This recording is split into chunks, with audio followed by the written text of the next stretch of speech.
lo que es la trombosis venosa de miembros inferiores y la embolia pulmonar. Las dos vienen asociadas, vienen juntas y se conoce como enfermedad venosa tromboembólica.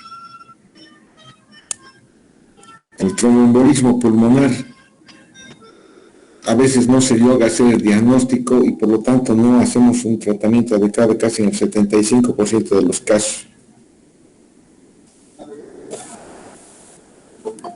Cuando sospechamos tromboembolismo pulmonar, en un tercio de los pacientes se logra confirmar con los estudios correspondientes. Sin embargo, se ha demostrado que a nivel de los hospitales de tercer nivel hay una incidencia de casi 2.5 de tromboembolismo. Y en autopsia se ha encontrado que hay una prevalencia del 20% y estos episodios de tromboembolismo se asocian a una letalidad en un 20%. El tromboembolismo es una enfermedad inadvertida con diagnóstico de difícil hacer.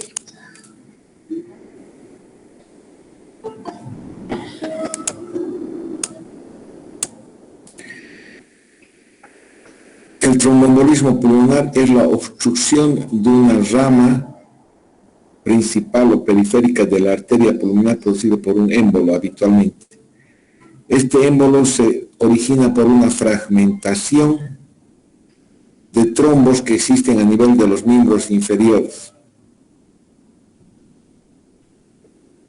En 90-95% de los casos, por lo tanto, el tromboembolismo es una complicación de la trombosis venosa profunda en pacientes que tienen factores de riesgo y en los que está presente lo que es la tríada de Virchow, que es la éstasis venosa, estados de hipercoagulabilidad y una lesión de la pared vascular.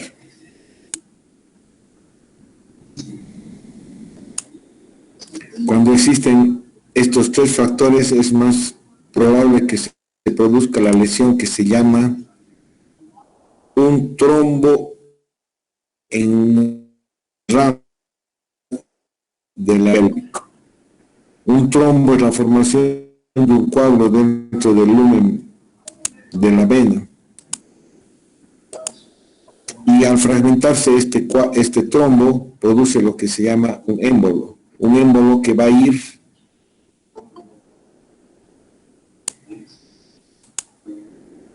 por la circulación venosa,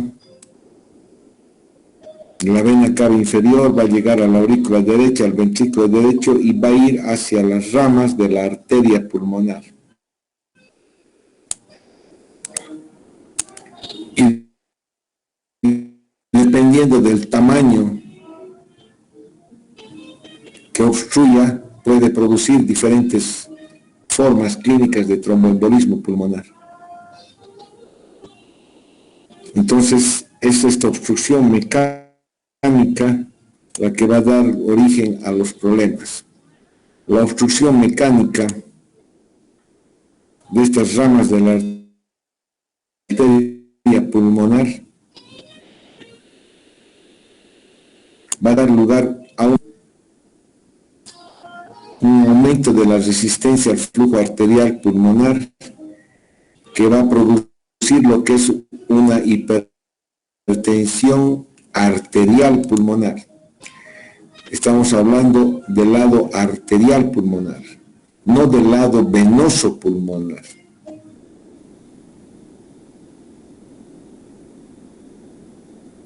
El venoso se asocia con problemas con patologías del corazón del lado izquierdo. Aquí estamos hablando de una obstrucción de ramas de la arteria pulmonar, que obviamente está pintado de azul porque lleva la sangre no oxigenada que proviene del lado derecho del corazón. Pero estos son las arterias pulmonares. Entonces yo voy a tener una hipertensión arterial y obviamente la hipertensión arterial va a producir una sobrecarga sistólica del ventrículo derecho. Tienen que recordar que en condiciones normales la circulación arterial pulmonar es de baja presión y de baja resistencia. De baja presión y de baja resistencia. Lo que hace que la pared muscular del ventrículo derecho sea delgada en comparación con la pared muscular del ventrículo izquierdo, que se va a contraer contra una alta presión, que es la presión sistémica de 120/80. La presión arterial pulmonar normal sistólica oscila entre 25 y 30 milímetros de mercurio. Entonces el ventrículo derecho se contrae en condiciones normales contra una circulación pulmonar de baja presión y de baja resistencia. El momento que se produce una obstrucción de ramas de la arteria pulmonar, va a aumentar la resistencia y por lo tanto la presión. Además de producir estos trastornos hemodinámicos en la arteria pulmonar, hay alteraciones de la relación ventilación pulmonar, que se va a reflejar con hipoxemia. Normalmente, ¿qué es lo que sucede en un trombo venoso? Que se forma en las piernas. O sea, ustedes pueden viajar desde Madrid hasta Cochabamba y estar sentados en el avión durante 12 horas. Al llegar a Cochabamba, de repente generan un trombo venoso. El éxtasis venosa del estar sentado durante muchas horas puede generar un trombo venoso. En los primeros días este trombo venoso es friable. Eso significa que se puede fragmentar y los fragmentos de este trombo se llaman émbolos, que pueden producir el cuadro de embolia pulmonar. Al mismo tiempo que se forma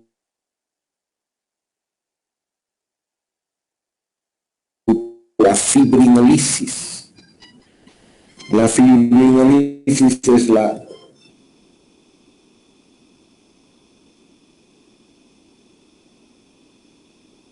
cuarta parte del sistema de el plasminógeno. Voy a coger el plasmín. Y esta plasmina va a producir fibrinolisis, o sea, lisis del trombo que se ha formado en los miembros inferiores. Claro que si estos trombos son extensos, son largos, pueden organizarse y adherirse a la pared venosa y producir lo que se llama un síndrome de insuficiencia venosa crónica. Aquellas personas que tienen miembros inferiores con una piel hiperqueratótica, hiperpigmentada, edematosa, son pacientes que tienen un cuadro de insuficiencia venosa crónica. Si este émbolo llega a la circulación pulmonar, entonces vemos que existen un efecto mecánico producido por la oclusión de la arteria pulmonar. Y una vez que se ha producido la oclusión de la arteria pulmonar, se agregan plaquetas sobre ese émbolo y esas plaquetas van a producir sustancias broncoactivas y vasoactivas que se van a reflejar en cambios hemodinámicos con una vasoconstricción arterial, hipertensión arterial y sobrecarga sistólica aguda del ventrículo derecho. Alteración del intercambio gaseoso con aumento del espacio muerto. Aumento del espacio muerto significa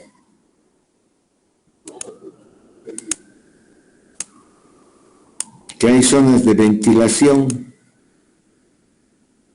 sin perfusión. o hay zonas de ventilación con poca perfusión. Eso se llama espacio muerto. Además, porque se producen sustancias broncoconstrictoras, va a haber broncoconstricción y disminución del surfactante.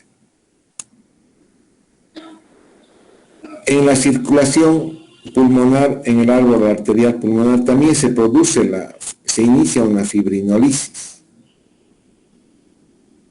Y este proceso de fibrinolisis es el que va a permitir la resolución del trombo, y al mismo tiempo que lisa el trombo, que lisa las mallas de fibrina, porque se llama fibrinolisis, porque se convierte el plasminógeno en plasmina por el activador tisular del plasminógeno. Esta fibrinolisis va a hacer que se produzcan productos de degradación de la fibrinolisis.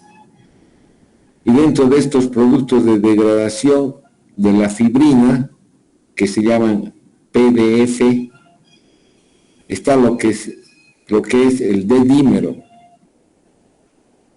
que es un elemento que nos va a ayudar para diagnosticar el tromboembolismo.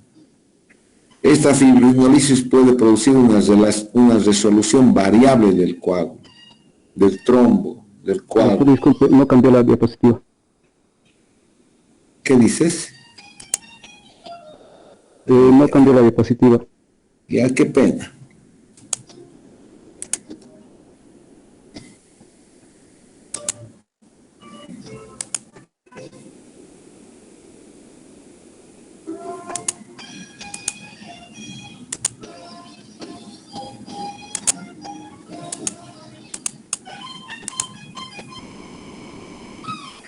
Puede producir una resolución variable del cuadro y va a producir una alteración circulatoria crónica que se llama la hipertensión arterial pulmonar crónica.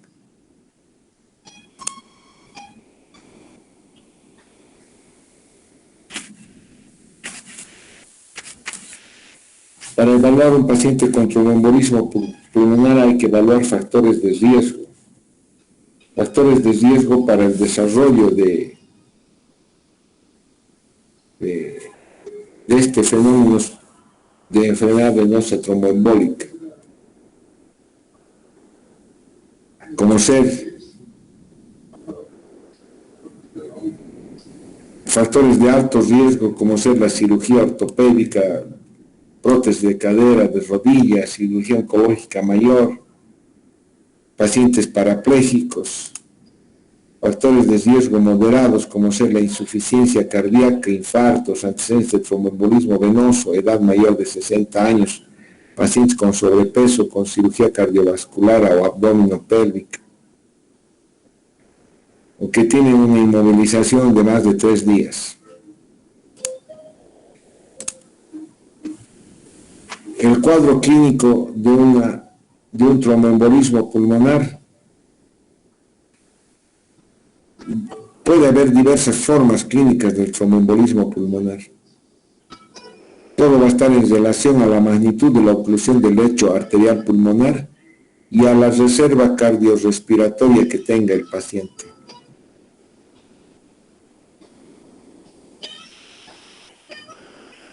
Si un paciente tiene una enfermedad cardíaca crónica con una cardiomiopatía dilatada, con una clase funcional 4, tiene una reserva cardíaca ya mínima. Obviamente ese paciente no va a estar bailando cueca para elegir al decano. Va a estar en reposo, va a estar sentado en su casa. Entonces va a tener alto riesgo de desarrollar tromboembolismo. Entonces este paciente que tiene una reserva cardíaca muy disminuida, cualquier evento de obstrucción, aunque sea mínimo, del lecho vascular pulmonar, va a generar una sobrecarga a esa reserva fisiológica disminuida y puede producir cuadros de tromboembolismo de alto riesgo. Los síntomas que se presentan sobre todo son disnea y dolor torácico de inicio súbito. Disnea y dolor torácico que puede ser un dolor de tipo pleurítico. Hay tos, hemoptisis, sibilancias por broncoespasmo.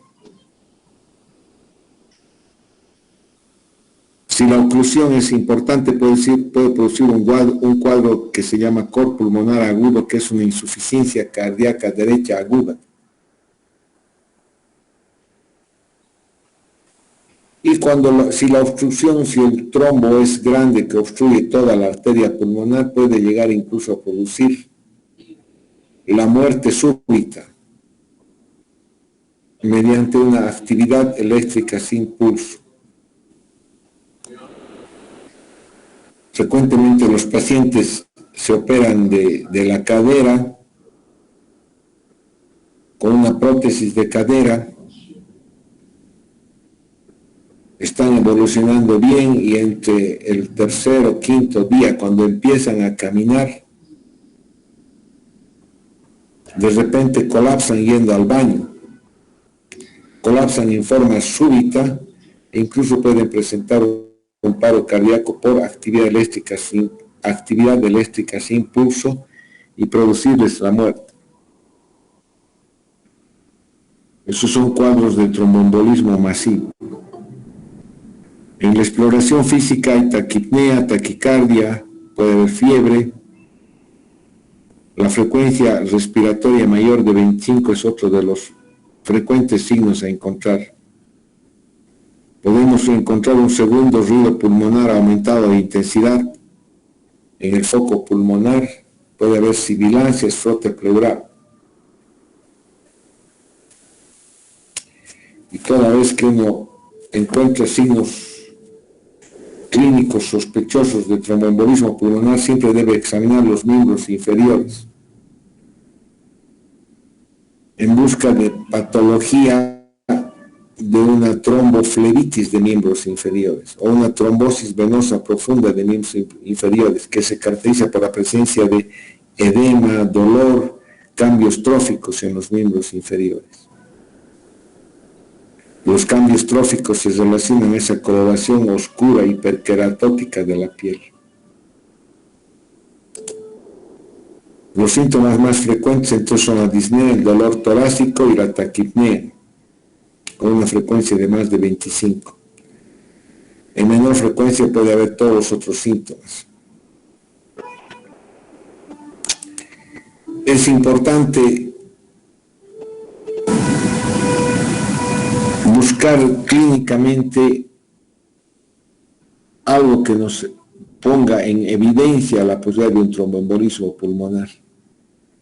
Y hay varias escalas que agrupan ciertos componentes, síntomas, signos de esta enfermedad que nos van a permitir poder decidir si hay una alta probabilidad de tromboembolismo pulmonar o es poco probable el diagnóstico. Y una de las escalas es la escala de Wells, que da una puntuación determinada a ciertos factores, como ser, si hay una historia previa de trombosis venosa profunda o trombolismo pulmonar, tiene un 1,5 puntos. Si el paciente está inmovilizado, tiene cirugía reciente, también 1,5. O si el paciente tiene cáncer en cualquier lugar, tiene un puntaje de 1. Si tiene hemoptisis, también se da un punto de 1. Una frecuencia cardíaca de más de 100 por minuto, tiene un puntaje así. Y si tiene signos clínicos de trombosis venosa profunda de miembros inferiores, tiene 3 puntos. O cuando en la evaluación clínica nosotros descartamos que exista otra patología, o es poco probable otra patología. O sea, descartamos la posibilidad de que tenga neumonía, de que tenga telectasia, de que tenga derrame pleural, de que haya desarrollado una insuficiencia cardíaca, o que tenga un infarto de miocardio. O sea, descartamos otra patología que explique la presencia de disnea, dolor torácico y taquipnea. Si otro diagnóstico clínico es poco probable, también se le da un puntaje de 3. La sumatoria de estos puntos, si es menos de 4, es poco probable que eso sea un tromboembolismo pulmonar. Si es más de 4, tiene una alta probabilidad de que el cuadro clínico del paciente sea por un tromboembolismo pulmonar. Entonces, ese tromboembolismo pulmonar puede tener diferentes formas de presentación. Puede ser un tromboembolismo menor, donde solamente pueda tener disnea, un poco de dolor torácico, taquipnea, pocos síntomas. O puede ser un cuadro donde exista dolor pleurítico, tos con expectoración hemoptórica, disnea, y obviamente sospecho la posibilidad de un infarto pulmonar. O puede el paciente presentarse con un estado de shock, con hipotensión de inicio súbito, o una insuficiencia cardiorrespiratoria aguda, datos de insuficiencia cardíaca o insuficiencia respiratoria. Entonces esto se llama un TEP masivo o también llamado TEP de alto riesgo.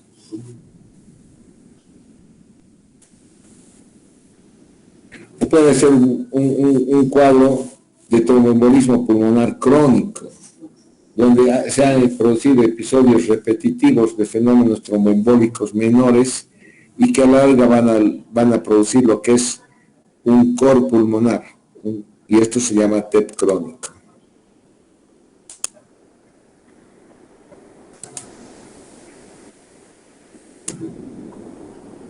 Entonces, yo aquí tengo un fenómeno una obstrucción pequeña de un coágulo, de una arteria, que va a producir disnea de inicio súbito.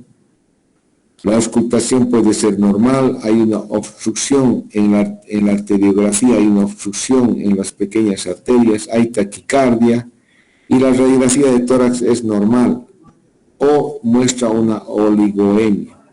Entonces yo digo que esto es un paciente que tiene un TEP menor.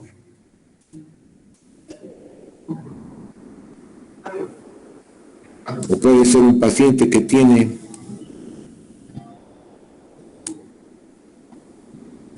una obstrucción periférica de una arteria principal y que va a producir lo que se llama una necrosis isquémica de todo el parénquima distal, un infarto del lóbulo inferior izquierdo. Y en la radiografía se va a ver una zona, una opacidad de forma triangular en cuña en la periferia. Y el paciente se va a quejar sobre todo de disnea y un dolor pleurítico, porque esto está en la periferia. Irrita la pleura y puede producir derrame pleural. Un dolor pleurítico y también puede tener hemoptisis. Entonces yo tengo el paciente que tiene la probabilidad de tener un infarto pulmonar.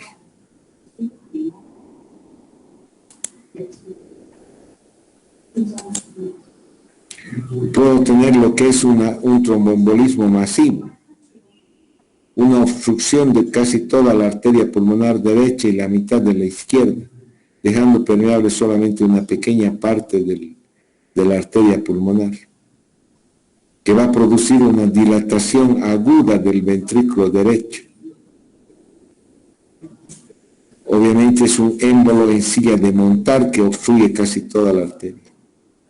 En la radiografía vamos a ver un crecimiento, una dilatación de las arterias, y vamos a ver una disminución de la vascularidad pulmonar. Obviamente no hay flujo sanguíneo en la periferia, una oligoemia, un aumento de la radiotransparencia en los campos pulmonares. Esta forma de tromboembolismo está asociado con estados de shock, con insuficiencia respiratoria o insuficiencia cardíaca agudas, y son los tromboembolismos masivos de alto riesgo.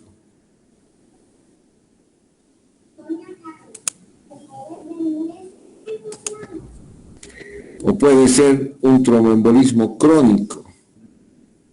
El paciente desarrolla cambios estructurales en las arterias pulmonares, ya sean las grandes o las pequeñas. Cambios estructurales que le van a llevar a una hipertrofia del ventrículo derecho, un crecimiento del ventrículo derecho. Crecimiento del ventrículo derecho, crecimiento de la arteria pulmonar.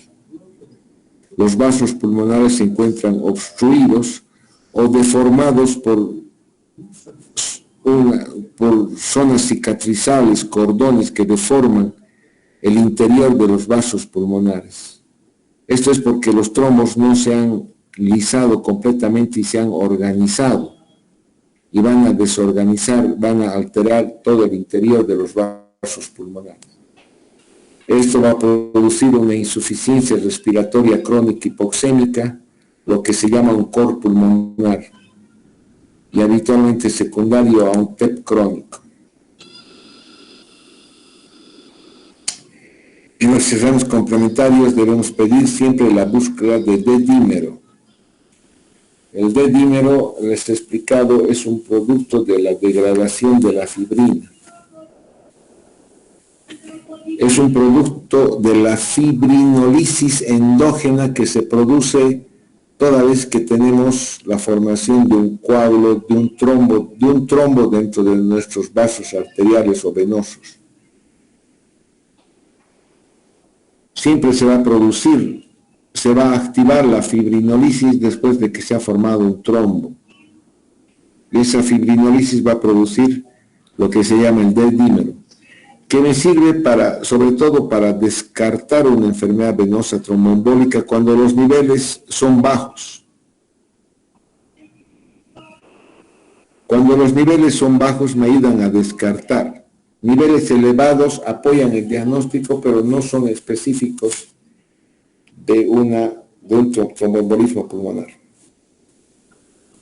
La gasometría puede ser normal hasta un 30%, pero podemos encontrar hipoxemia, hipocapnia o normocapnia. La radiografía de tórax nos sirve sobre todo para descartar otras patologías pulmonares o cardíacas.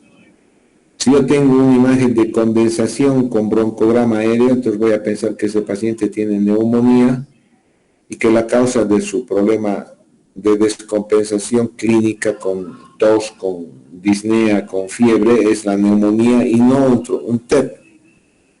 Entonces la radiografía de tórax sirve sobre todo para descartar otras patologías. En la mayor parte de los casos la radiografía de tórax es normal en un tromboembolismo pulmonar, o puede haber elevación del diafragma, un infiltrado pulmonar periférico, un derrame pleural, o oligoemia, signos de oligoemia, disminución de la vascularidad de alguna región del pulmón, con atelestasias laminares. En el electrocardiograma, también el electrocardiograma nos ayuda para descartar o ver si no hay un diagnóstico de una descompensación o un cuadro cardíaco agudo. Que en el electrocardiograma voy a encontrar elevación del segmento ST, entonces voy a pensar que ese paciente está haciendo infarto y la descompensación no es por TEP, sino es por infarto. En un TEP masivo podemos buscar característicamente la presencia de una onda S1Q3T3. Inversión de la onda T, sobre todo en las derivaciones derechas, e hipertrofia y sobrecarga de las cavidades derechas. Entonces el patrón S1 es la presencia de una onda S en derivación 1, Q en 3 y T3. S1, Q3, T3.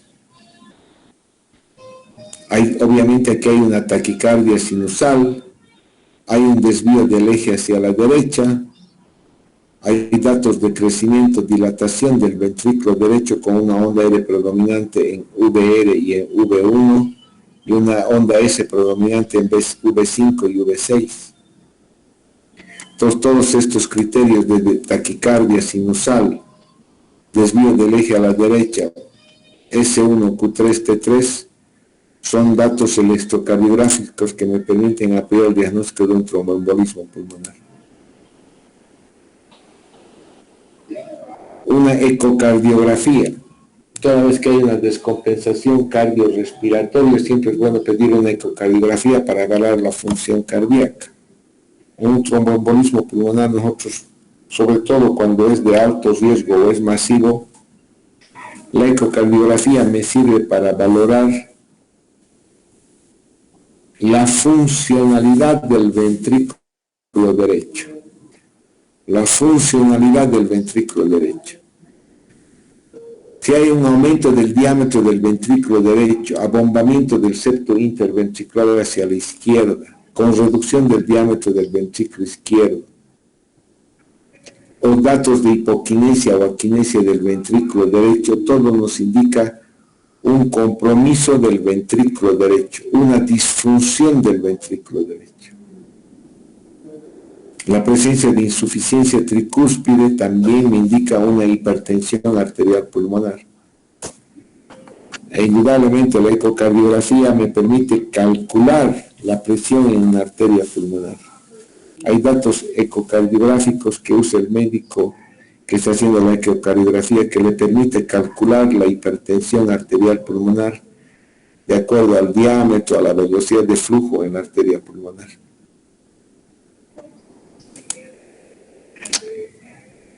Nosotros debemos tratar de, en pacientes que tienen con una clínica compatible, hacer el diagnóstico de una oclusión de la arteria pulmonar.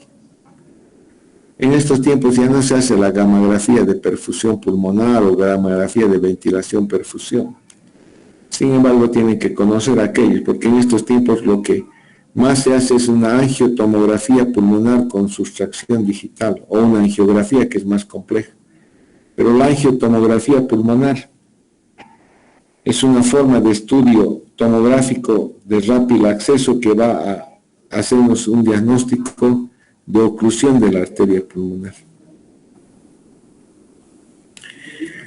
En la gamografía de ventilación hay una alta probabilidad de tromboembolismo pulmonar cuando hay 2 o más defectos segmentarios de perfusión, pero con ventilación normal en esa zona y con radiografía de tórax normal. O sea, yo tengo una falta de perfusión con ventilación y radiografía de tórax normal. Cuando se asocia estos defectos de perfusión con ventilación y radiografía de tórax normal, digo, existe una alta probabilidad. En el proceso de diagnóstico siempre hay que ver las piernas. Toda vez que hay una enfermedad venosa tromboembólica hay que hacer un examen clínico de las piernas en busca de los datos clínicos de trombosis venosa profunda o hacer estudios de un ecodoppler venoso de miembros inferiores o una venografía de miembros inferiores para detectar la presencia de trombos en las piernas. Entonces, sospechamos por la presencia de factores de riesgo, los antecedentes clínicos. La probabilidad encima de los factores de riesgo aumenta cuando hay signos, una clínica compatible con TEP. Y cuando encuentro dedímeros elevados, una gasometría arterial, o una anormal, o una radiografía de tórax normal, o un electrocardiograma con las características señaladas. Esto me da una alta probabilidad de tromboembolismo pulmonar. Y eso confirmo con la presencia de un ecodoppler de miembros inferiores. Pues en el ecodoppler de miembros inferiores yo encuentro evidencia de trombosis venosa profunda. A veces ya no es necesario hacer otros diagnósticos, porque al existir ya trombosis venosa profunda y una clínica compatible, hay una alta sospecha de TEP.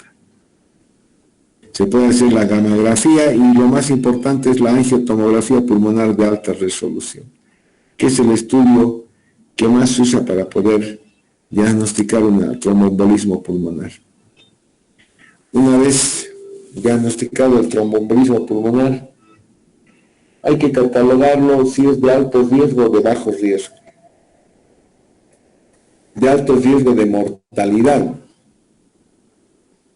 o sea, de una mortalidad temprana por el tromboembolismo pulmonar. Y esta severidad o este riesgo de mortalidad está dado por el compromiso anatómico o la forma de distribución del trombo en las arterias intrapulmonares y por la reserva cardiovascular y respiratoria que pueda tener el paciente. Les vuelvo a repetir, si un paciente tiene EPOC y tiene una reserva respiratoria ya reducida, cualquier evento menor de tromboembolismo pulmonar puede deteriorar en forma progresiva e importante a ese paciente y conducirle al fallecimiento.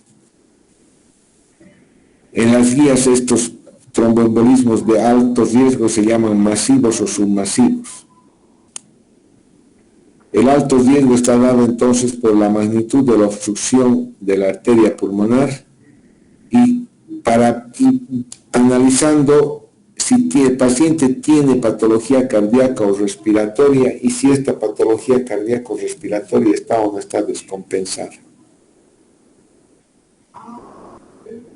Cuando existe un alto riesgo está dada por la presencia de disfunción del ventrículo derecho o por injuria del ventrículo derecho. La disfunción del ventrículo derecho va a ser reflejada por un estado de shock y la lesión del ventrículo derecho va a ser reflejada por la secreción de troponinas de las células miocárdicas lesionadas, que son signos de microinfarto del ventrículo derecho. Entonces, para estratificar el riesgo yo uso marcadores clínicos como la presencia de un estado de shock o hipotensión, que es lo más fácil de detectar. Marcadores de disfunción del ventrículo derecho y de lesión miocárdica del ventrículo derecho. Lesión miocárdica. De disfunción del ventrículo derecho en la ecocardiografía, nuevamente repetimos, dilatación del ventrículo derecho, desviación del tabique, hipoquinesia o sobrecarga sistólica del ventrículo derecho. En la tomografía también hay dilatación del ventrículo derecho, desvío del tabique interventricular. Puedo yo solicitar el péptido natriurético atrial, el propéptido, que se encuentran elevados por una dilatación súbita de la aurícula derecha. Péptido natriurético atrial. Y en el cateterismo hay elevación de las presiones de la aurícula y del ventrículo derecho. Marcadores de lesión del ventrículo derecho, lesión miocárdica con la presencia de troponina T o I positivas. Entonces, cuando yo tengo marcadores de alto riesgo, como ser en la clínica hipotensión, hallazgos de disfunción del ventrículo derecho o injuria, tengo un riesgo de alrededor de más de 15% de mortalidad de estos pacientes, mortalidad temprana por el tema. Cuando no tengo ninguno de estos elementos, se dice un tromboembolismo pulmonar de bajo riesgo o que tiene una mortalidad de menos del 1%. Entonces, clínicamente es la presencia de shock o hipotensión en el momento de presentación de estos pacientes que tienen TEP, lo que nos va a permitir distinguir si tiene alto riesgo o tiene un bajo riesgo. Si no hay hipotensión, no hay shock, se dice de bajo riesgo. La estrategia de manejo de estos dos grupos es diferente. En los pacientes de bajo riesgo, cuando el diagnóstico es altamente probable con una escala de Wells de más de 4 puntos y que no tiene contraindicaciones para el tratamiento, que es la anticoagulación, es mejor iniciar la heparina por infusión endovenosa o las heparinas de bajo peso molecular y al mismo tiempo anticoagulación por vía oral, mientras se continúan haciendo los estudios complementarios para confirmar o descartar un tromboembolismo pulmonar. Sobre todo cuando no hay contraindicación a la heparina, que es la presencia de una hemorragia digestiva activa reciente, una hipertensión arterial severa, no controlada, un trastorno hemorrágico primario, hemorragias intracerebrales, traumatismos cráneoencefálicos, con hematomas, contusiones, hemorragias intracerebrales, una insuficiencia hepática. Si no hay estas contraindicaciones y el paciente tiene un diagnóstico probable de tromboembolismo, es mejor iniciar la anticoagulación con heparina por vía intravenosa en infusión venosa. La heparina se usa con una dosis inicial de 80 unidades kilopeso, lo que hace más o menos tener que administrar entre 2.000 a 3.000 unidades como la dosis de impregnación. y la dosis de mantenimiento, que significa dar entre 15 a 18 unidades kilo peso hora. Entonces es una infusión endovenosa continua. Ya no se da la heparina 5.000 unidades endovenoso cada 6 horas, cada 4 horas. La heparina debe usarse en infusión endovenosa continua, a una dosis de 15 a 18 unidades kilo peso hora, lo que hace que más o menos en los adultos promedios tengamos que dar una infusión de 800 a 1.200 unidades por hora de heparina. 800 a 1.000 unidades por hora. Pero la heparina para anticoagulación por vía intravenosa plema siempre debo controlar. Yo no puedo dar de más o de menos. Si doy de más, corro el riesgo de sangrados. Si doy menos dosis, la efectividad del tratamiento es baja. Y debo controlar la dosis de la heparina con el tiempo de tromboplastina activado, un APTT que se solicita antes de administrar la dosis inicial de heparina y a las 6 horas de iniciado la dosis de mantenimiento. Este nivel antes de iniciar la heparina es el fundamental porque me va a permitir tener un patrón determinado de un nivel de anticoagulación adecuado, que con la infusión de heparina significa que yo tengo que tener un APTT entre 2 a 2.5 veces el valor basal. Yo tengo un valor basal de APTT de 35 segundos, entonces una anticoagulación óptima con heparina va a significar tener 2 veces 35, o sea 70 segundos. Entre 70 y 85 segundos tiene que ser el valor ideal de anticoagulación de ese paciente que tiene un valor basal de 35 segundos. Si yo no estoy en este rango, tengo que modificar la infusión de insulina variando más o menos en 200 unidades por hora. Si está muy elevado el APTT, voy a disminuir 200 unidades hora. Si está muy bajo el APTT y no ha cambiado del valor basal, voy a aumentar en 200 unidades hora. Y tengo que volver a hacer una reevaluación 4 a 6 horas después para saber si ya me encuentro dentro del rango terapéutico, que es un APTT entre 2 a 2,5 veces el valor basal. Debido a estos inconvenientes que significa la infusión, la anticoagulación por infusión endovenosa continua de heparina en los pacientes de bajo riesgo, es que se ha aprobado ya el uso de la enoxaparina por vía subcutánea, una heparina de bajo peso molecular. La más usada es enoxaparina, una dosis de 1 miligramo kilo peso cada 12 horas o 1.5 miligramos una vez al día. Estas dosis son dosis plenas de heparina, dosis plenas de anticoagulación, lo que obviamente nos va a permitir anticoagular al paciente sin necesidad de hacer estos controles de laboratorio cada 6 horas, sin necesidad de modificar la dosis de heparina de acuerdo a los resultados del laboratorio. Entonces yo puedo anticoagular con enoxaparina. Y al mismo tiempo hay que iniciar anticoagulación por vía oral en las primeras 48 horas. Antes el anticoagulante de elección era la warfarina, a una dosis de 5 a 10 miligramos día, la dosis inicial como mantenimiento entre 2.5 a 5 miligramos día, pero también nuevamente la warfarina tiene que ser, su dosificación tiene que ser controlada de acuerdo a parámetros de laboratorio, que es el INN, el Índice Normatizado Internacional del TP. Para tener una adecuada anticoagulación con warfarina debo buscar un INR entre 2 a 3. Valores mayores a 3, corro el riesgo de sangrado. Valores menores a 2, se corre el riesgo de dar un tratamiento inadecuado. De ahí que actualmente se están usando nuevos anticoagulantes solares para reemplazar a la warfarina, que no requieren el control periódico del INR.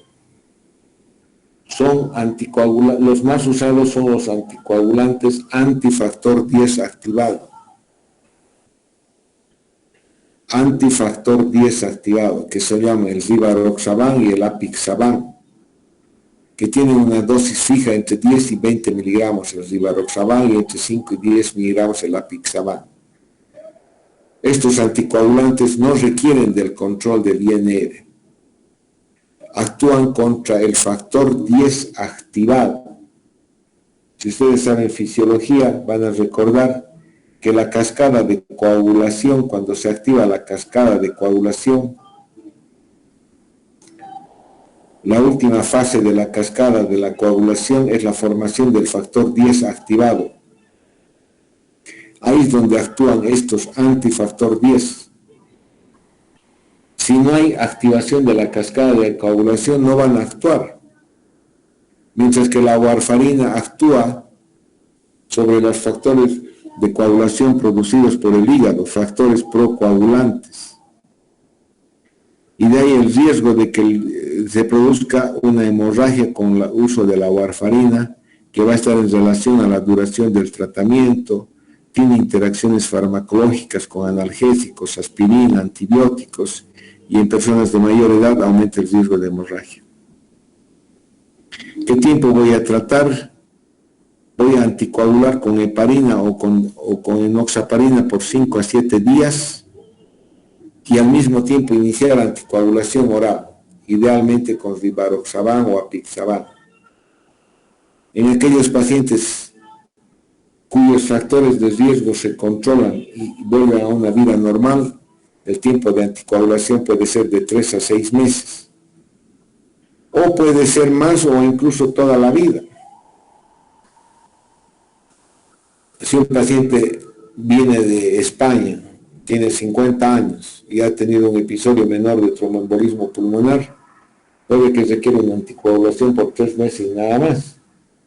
Y si ese paciente vuelve a una vida normal, entonces ya no va a requerir más anticoagulación. Pero si es un enfermo que tiene un cáncer de próstata metastásico y que todo el día está sentado en su casa porque ya su enfermedad está avanzada, entonces este paciente va a tener constantemente factores de riesgo de tromboembolismo pulmonar. Entonces quizás a este tipo de pacientes se tenga que anticoagular de por vida. O sea, las decisiones clínicas de la duración de la anticoagulación van a depender del cuadro clínico de los enfermos. Esto es el manejo de tromboembolismos de bajo riesgo. La diferencia en el manejo del tromboembolismo de alto riesgo, en aquellos que tienen un aumento súbito de la presión en la arteria pulmonar, de la resistencia al flujo, es que tengo que tratar de abrir esas arterias pulmonares. Tengo que tratar de destapar las arterias pulmonares, haciendo uso de fibrinolíticos, ya sea por vía sistémica o por vía local con fragmentación del coágulo y aspiración del coágulo. Obviamente para hacer una fibrinolisis local con fragmentación del coágulo se necesitan laboratorios de hemodinamia y personal especializado que maneje la técnica de realizar esta terapia endovascular. Si uno no tiene esos recursos, puede hacer fibrinolisis sistémica, la administración de fibrinolíticos por vía endovenosa. Y al mismo tiempo de que hago la fibrinolisis, antes se usaba la estreptoquinasa, pero ya no existe estreptoquinasa, sino es análogos del activador tisular del plasminógeno. sustancias recombinantes que son del activador tisular del plasminógeno. Todos nosotros en nuestro cuerpo tenemos activador tisular del plasminógeno, que va a convertir la plasminógeno en plasmina. Toda vez que formamos un trombo, un coágulo por alguna anormalidad, siempre vamos a tener en nuestro endotelio vascular el activador tisular del plasminógeno. Los análogos son la alteplasa y la tenesteplasa, que son los que más se usan. Y estos se usan como fibrinolíticos en una dosis de 50 miligramos para la tenesteplasa o alteplasa como 100 miligramos, administrarse en unas 2 horas. Estos trombolíticos o fibrinolíticos se usan también para el manejo del infarto de miocardio con elevación del segmento ST. Entonces hago fibrinolisis sistémica con estos fármacos y puedo hacer, y al mismo tiempo hago tratamiento de sostén, porque esos pacientes han estado de shock, entonces tengo que dar líquidos endovenosos, vasopresores, noradrenalina, dopamina, para tratar de sostener una presión adecuada, mínima adecuada, darles oxigenoterapia, asistencia respiratoria, broncodilatadores. Y una vez administrado estos fibrinolíticos actúan tratando de lisar los coágulos, destruir los coágulos. Pero no me aseguran que si sigue el proceso de lesión de los endotelios vasculares se van a generar nuevos coágulos. O incluso si la lisis de un coágulo en la arteria, de un trombo en la arteria pulmonar no es completa, quedan restos donde se puede nuevamente activar la cascada de la coagulación. Entonces, al mismo tiempo, debo iniciar la anticoagulación, de la misma forma como hago con el tromboembolismo de bajo riesgo, ya sea usando heparina endovenosa en infusión endovenosa, o usando heparinas de bajo peso molecular a dosis plenas, y también dando anticoagulación por vía oral. La anticoagulación también se debe administrar a los pacientes de alto riesgo. Ya, ¿tienen alguna pregunta?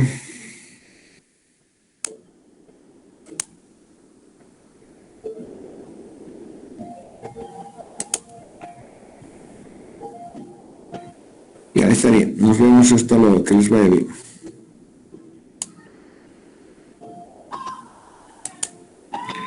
Doctor. ¿Han escuchado o no han escuchado ninguna parte del tema o directamente no han escuchado y todo se ha cortado? No, doctor. ¿Se escucha, ¿Han doctor? escuchado un poco el tema? Lo que deberían hacer ustedes para mejorar su aprendizaje es exigir clases presenciales, porque esta forma de dar clases es lo más precario que puede existir. Deberían exigir presencialidad a todo nivel, tanto en las clases teóricas, bueno, en las prácticas ya creo que todos están haciendo clases presenciales, porque están siendo muy limitados en la adquisición de sus conocimientos. Y no les va a ayudar a futuro cuando lleguen a ser profesionales. Debería haber una comisión de su curso, ir a la decanatura, al departamento y exigir clases presenciales. Ya, conmigo es hasta nunca más. Hasta luego. Hasta luego, doctor. Gracias. Hasta luego, doctor.